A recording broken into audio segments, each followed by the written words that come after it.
The continuation of Lowji Discovers America, Chapter 9.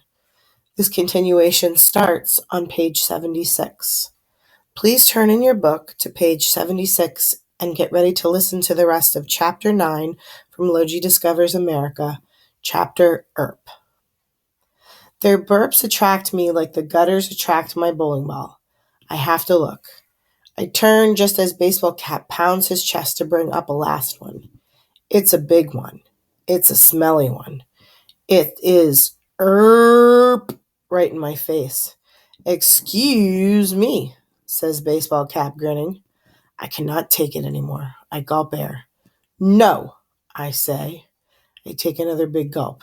Excuse me. And I burp right back at him. It's only one, but it's a good one. Lowji.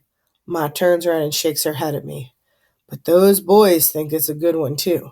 I can tell by the way they raise their eyebrows and look at one another. Baseball Cap nods. Later, gas bag, he says. The boys laugh and run off. Then, snap! The lights on lane 10 go out.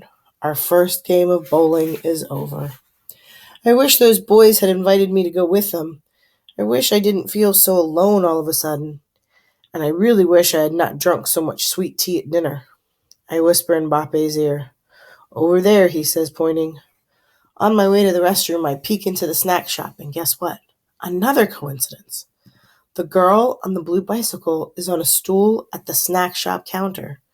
She is swinging her legs and eating a hot dog. Should I take a chance and say hello? I pace back and forth in front of the bathroom sinks, trying to decide. Yes, no, yes, no, yes. I square my shoulders and step into the snack bar, but the girl is gone, and Iron Man is here. He waves me over. How about a soda, he asks, on the house. I look around one more time for the girl and then slide up onto the stool beside him. Iron Man motions for the waitress. She sets a glass of orange soda in front of me and a glass of milk in front of Iron Man.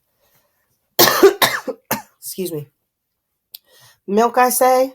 I do not know any adults who drink milk. Sure, says Iron Man. Milk is good for bones, good for muscles, good for...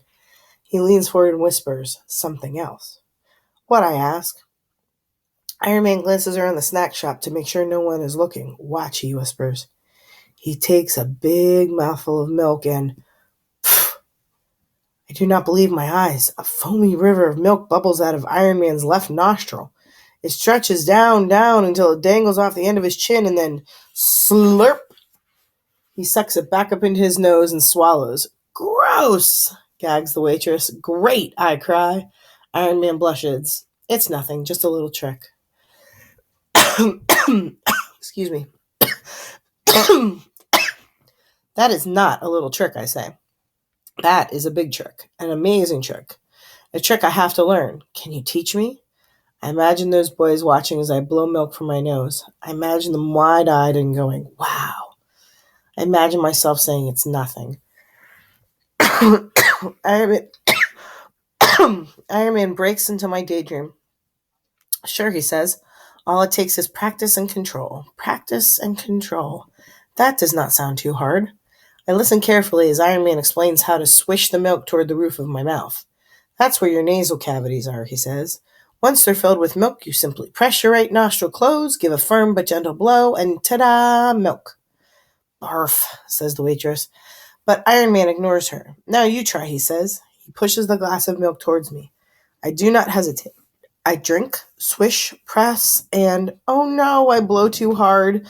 Milk sprays across the counter. I sputter and cough, and the waitress shouts, That's it, Virgil, enough. She snatches the milk glass away. Virgil? My words come out sounding milky. Who is Virgil? I am, says Iron Man.